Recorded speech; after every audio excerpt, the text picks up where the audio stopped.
Saya sekolah SD di Sumatera Utara, di desa Gunung Para tempatnya. Kemudian saya SMP di SMP IT, daerah Sumatera Utara juga. Dan kemudian saya melanjutkan studi SMA ke pesantren Darussalam, Lumajang. Nah, di situ saya mulai menghafal Al-Quran, merintis dari awal. Awalnya itu dari pesantren Tahfidz Quran Darussalam Lumajang. Awal itu saya itu ditawarin, abang itu nawarin kepada saya, mau nggak ngafalin Al-Quran gitu. Itu dibilang 4 tahun selesai 30 juz.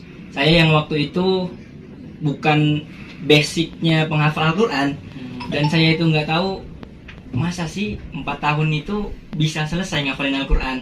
Kalau pemikiran saya logika aja tuh nggak bakal mungkin.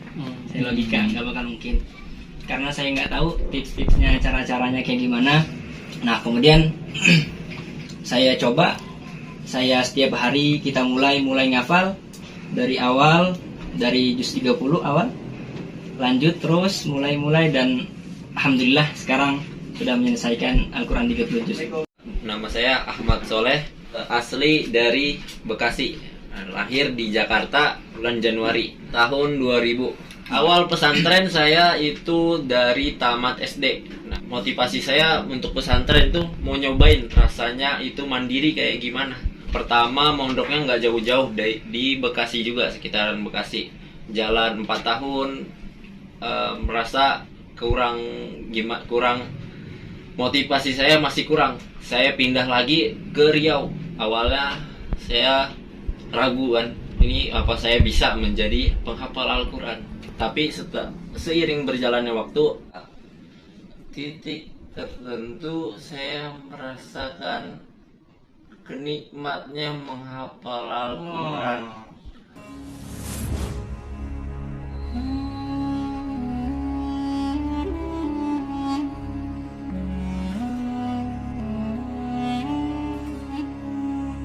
Assalamualaikum warahmatullahi wabarakatuh. Waalaikumsalam warahmatullahi wabarakatuh. Allazina amanu wa hajaru wa zahadu fi sabilillah bi amwalihim wa anfusihim a'damu darajatan indallah wa ulaika humul faizun.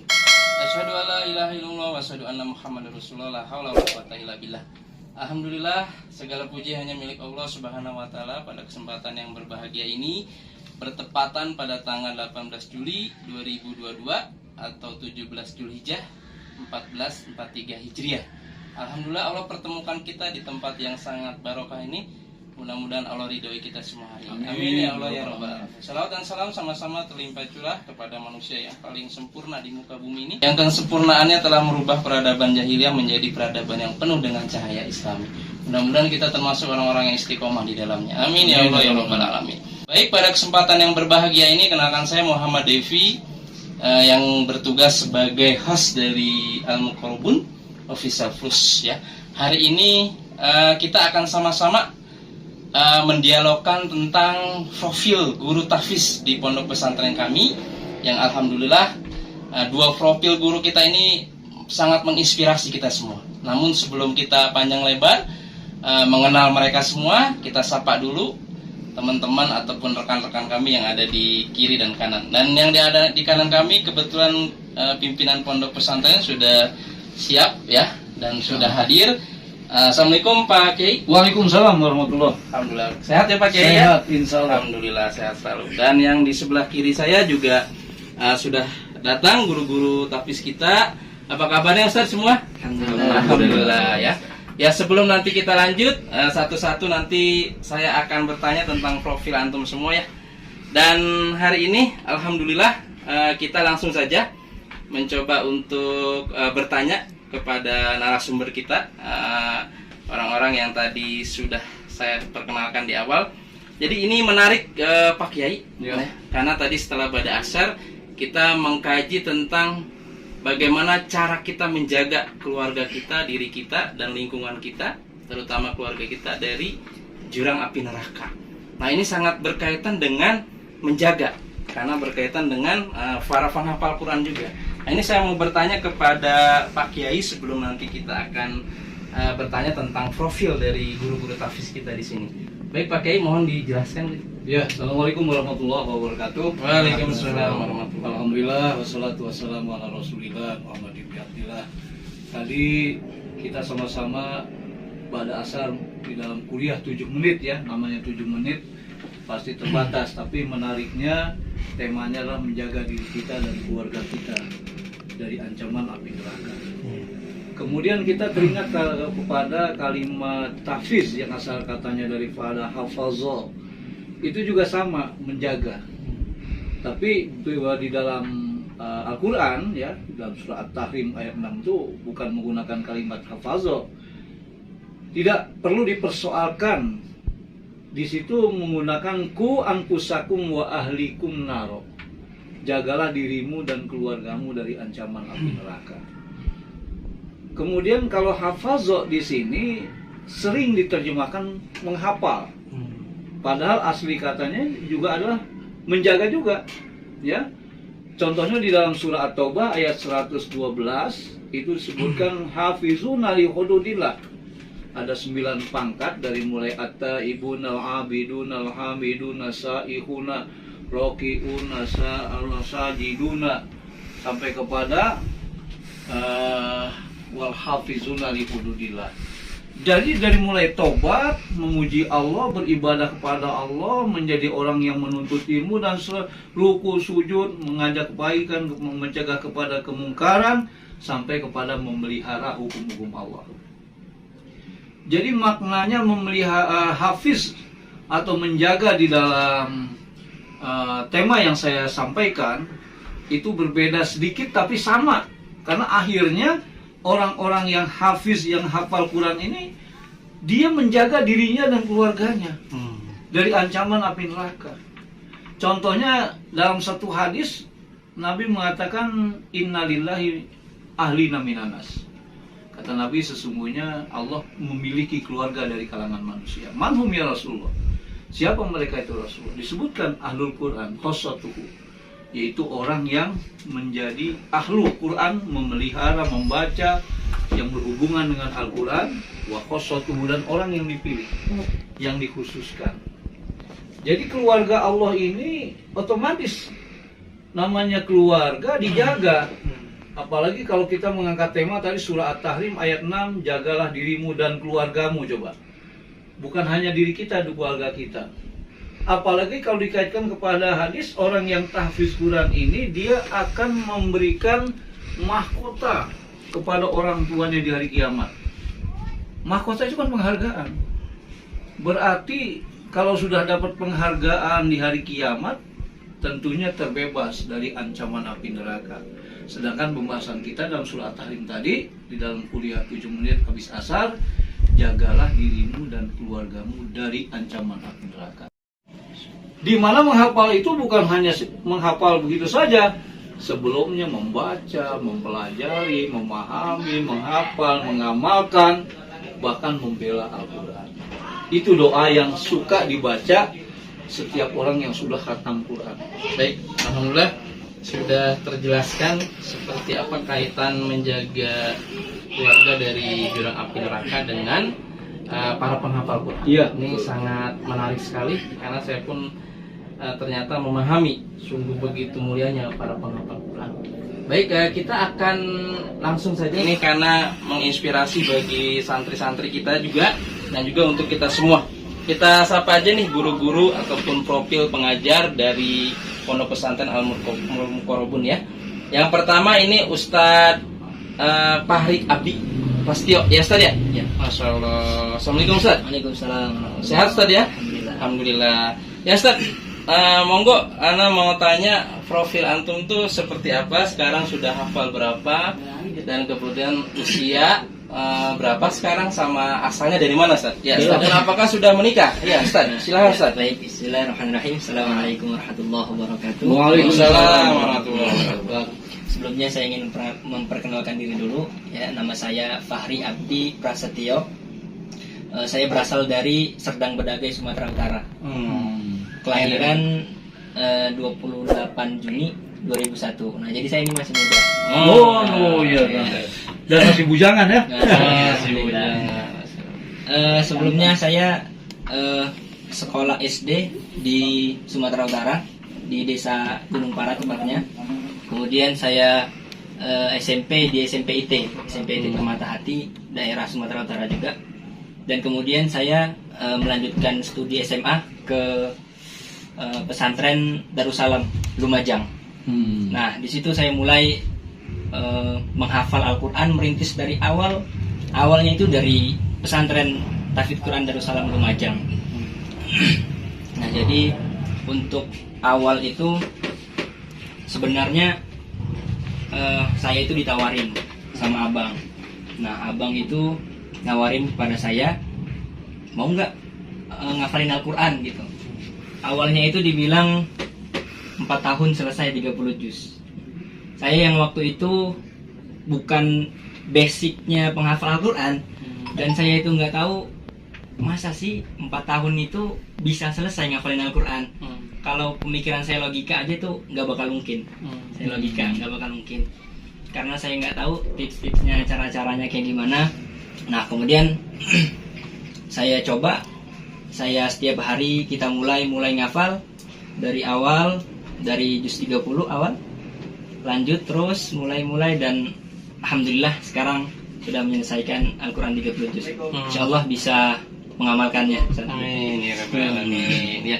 Kemudian Ustadz, berarti posisi Ustadz hari ini sudah menikah atau? Nah, kalau itu saya masih sendiri. Masih sendiri ya? Sendiri. Wah, mau mengabdi Sekarang dulu saya Ustadz ya? sekarang kuliah Oh, di alhamdulillah. Istitiqah Rohmah Surabaya. Siap. Alhamdulillah sekarang semester 4, naik ke semester 5. Baik, makasih Ustadz Bahri sudah menyampaikan sedikit profilnya. Karena kebetulan kita ada 2 guru tahfiz Ustadz, jadi kita perkenalkan yang satunya. Yang satu lagi saya akan bertanya nih. Assalamualaikum Ustadz Ahmad Soleh. Waalaikumsalam. Apa kabar Ustadz? Alhamdulillah. Alhamdulillah sehat Ustadz ya. Nah, Ustadz Ahmad Soleh kebetulan ini adalah salah satu putra dari Pak Kiai. Iya. Ya, Pak Kiai salah satu putra beliau, dan kita sama-sama nanti bertanya sama Ustadz Ahmad ya, profilnya seperti apa. Monggo Pak Ustadz. Assalamualaikum warahmatullahi wabarakatuh. Waalaikumsalam warahmatullahi wabarakatuh. Sebelumnya perkenalkan saya, nama saya Ahmad Soleh. Saya asli dari Bekasi, lahir di Jakarta pada bulan Januari tahun 2000. Sekarang alhamdulillah umur saya sudah 22. Udah nikah belum Ustadz? Nikah belum ada rencana. Nah, awal pesantren saya itu dari tamat SD. Nah, jadi pas motivasi saya untuk pesantren itu mau nyobain rasanya itu mandiri kayak gimana. Nah, dari tamat SD saya mondok gitu.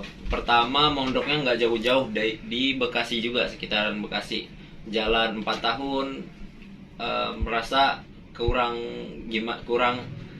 motivasi saya masih kurang. Saya pindah lagi ke Riau. Dari Riau saya juga merasa masih ada yang kurang gitu. Apa yang kurang selama di pesantren itu kan? Suatu ketika saya sudah keluar dari Riau. Nah, pas dari Riau itu saya mau memutuskan udah sekolah aja di sekolah-sekolah swasta atau sekolah-sekolah negeri. Nah, pas waktu itu Abi bilang udah pesantren aja di Lumajang, tempat temen beliau, tempat temen Abi, Ustadz Irwansyah. Saya coba awalnya saya ragu kan, ini apa saya bisa menjadi penghafal Al-Quran. Tapi seiring berjalannya waktu, pengalaman-pengalaman, cerita-cerita, hadis-hadis yang menjelaskan bahwasannya fadilah-fadilah menghafal Al-Quran, saya termotivasi dari teman-teman saya termotivasi dari guru saya, hingga saya pada titik tertentu saya merasakan kenikmatnya menghafal Al-Quran. Nikmatnya ketika kita berinteraksi sama Al-Quran. Dari situ saya terus terpacu sehingga saya menamatkan hafalan saya 30 juz di Pondok Pesantren Tahfidz Quran Darussalam di Lumajang, Jawa Timur. Nah, setelah itu saya mengabdikan diri saya di Al-Muqarrabun, Yayasan Al-Muqarrabun Pengalengan. Nah, setelah itu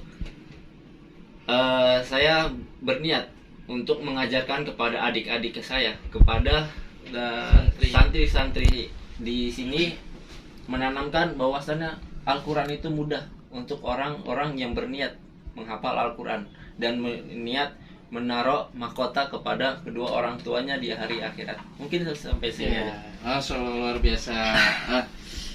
Ini sangat menginspirasi nih Ustaz. Betul. Dua guru-guru kita yang muda-muda usianya tapi sudah hafal 30 juz. Nah, ini luar biasa. Silahkan dikomentari Pak Kiai. Ya, kalau ngelihat tadi ceritanya ya, sama-sama memiliki keraguan dulu ya. Artinya motivasi itu belum bulat, masih katakanlah setengah atau lebih ya. Tapi di perjalanan ketika menghafal, kemudian ada kesejukan, ada kenyamanan, dan buktinya selesai 30 juz. Kalau di dalam teori menghafal Quran itu ya, ada yang di bawah 6 tahun, 8 tahun juga ada ya. Bahkan kita dengar juga ada 3 bulan sudah hafal. Tapi tetap diakui oleh mereka tidak mungkin ya. Mungkin itu adalah kuat ataupun jadi mantap ya. Tetap mereka kemudian merasakan kelemahan-kelemahannya. Kembali kepada bagaimana di Al-Muqarrabun pakai program apa? Kita tetap seperti pesantren Salafiyah 6 tahun. Tapi bedanya kalau di Salafiyah mungkin mesti menyelesaikan 6 tahun. Kalau di kita ukurannya adalah tahfiz. Kalau misalnya 30 juz sudah ditempuh 4 tahun, ya berarti selesai. Bahkan kalau 2 tahun, ya berarti selesai. Ya sehubungan kita di sini baru 5 tahun, belum muncul orang yang hafal di bawah 6 tahun itu 30 juz. Ya. Tapi kalau yang baru itu 10 juz, lebih 12 dan sebagainya sudah banyak.